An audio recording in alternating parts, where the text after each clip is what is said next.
Неспособната влада на Заев и министерот за задолжување Тевдовски вчера направија нов долг од 98 милиони евра. Ова значи дека секој човек во Македонија од вчера е задолжен за 50 евра, а секој просечно 4 члено семејство е задолжено со 200 евра. Почитувани толку од животот кој го ветува СДСМ Заев Тевдовски пред 2 години. Сега веќе и стравот дека јавниот долг во 2019 година ќе биде 54,2% од бруто домашниот производ со нови 600 милиони евра нов долг почнува да изгледа и премногу оптимистичко сценарио.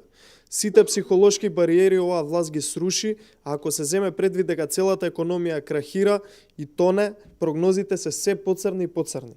Годината според меѓународните финансиски институции ќе завршиме со рекордно најнизок раст во регионот и во Европа. Граѓаните, освен со нови долгови, кои речиси на неделна основа им ги товари владата на Зоран Заев, ќе бидат натоварени со зголемени даноци, зголемени акцизи, инфлација на цени, зголемена сиромаштија и пад на стандардот кај граѓаните.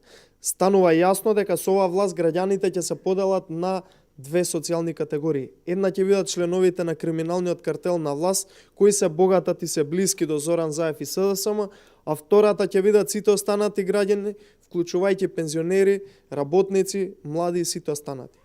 Оваа власт колку подолго се задржи, толку поголеми последици ќе остави во животот на граѓаните. Тие немаат апсолутно никаква визија, немаат никакво знаење и капацитет да ја подобрат економијата во Република Македонија.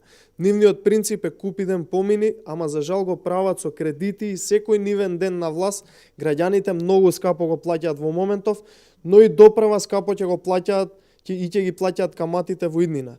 Што побрзо си заминат, толку подобро за Македонија и толку побрзо Република Македонија ќе тргне напред. Благодарам.